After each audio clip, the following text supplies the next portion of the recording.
బాగుంది కానీ తోపు తురుమని కాదు, అందరూ చూడొచ్చు, ఒక ఎంజాయ్ చేస్తారు అన్నట్టే. కానీ బ్లాక్ బాస్టర్ హిట్ అని నేను చెప్పను. సినిమా అయితే పర్లేదు. రాము గారి ఎనర్జీ కానీ, డైలాగ్స్ కానీ, డ్యాన్స్ కానీ, ఆ సిక్స్ ప్యాక్ కానీ ఎవ్రీథింగ్ చాలా బాగుంది. అలాగే లిప్ లాక్లు కానీ ఎవ్రీథింగ్ ఓకే.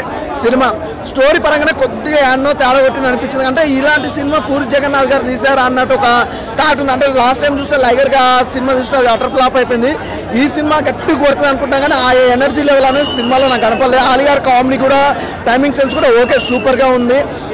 ఎవ్రీథింగ్ బాగుందన్న. అంటే ఎక్కడో కొద్దిగా తేడా కొట్టింది. అంటే ఇస్మార్ట్ శంకర్తో చూసిన తర్వాత ఈ సినిమా ఇస్మార్ట్ శంకర్ 2 అనేది అంతగా ఎక్కలేదు జనాలకి. మాత్రం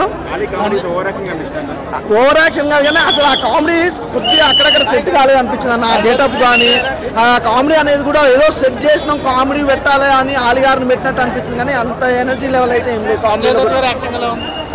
హీరో విలన్ గురించి చెప్పాల్సిన అవసరం లేదు. విలన్ అయితే ఏ మాత్రం తగ్గలేదు భయ్యా. అసలు అందులో లేడీ విలన్ కూడా ఒక అమ్మాయి చేసిన, అసలు ఆమె కూడా చాలా బాగా చేశారు. ఎవ్రీథింగ్ సూపర్గా ఉందంటే విలన్ వైజ్ కానీ, హీరోయిజం కానీ, అలాగే హీరోయిన్ సంబంధించి కానీ, ప్రొడక్షన్ వాల్యూస్ కానీ ఎవ్రీథింగ్ చాలా బాగున్నాయి. కాకపోతే స్టోరీ పరంగానే కొద్దిగా అక్కడ ఏదో డల్ కొట్టింది. పూరి జగన్నాథ్ గారు కొద్దిగా డల్ అయ్యారు అనిపించింది కానీ సినిమా మాత్రం ఓవరాల్గా పర్లేదు, బాగుంది. నా రేటింగ్ ఎందుకు లేదు అసలు మంచి సినిమా. Please subscribe Pragna media. Please like, share, subscribe to Pragna Media. Pragna Media, please do like, share and subscribe. Please subscribe to Pragna Media. Please like, share and comment if you like the video. Pragna Media.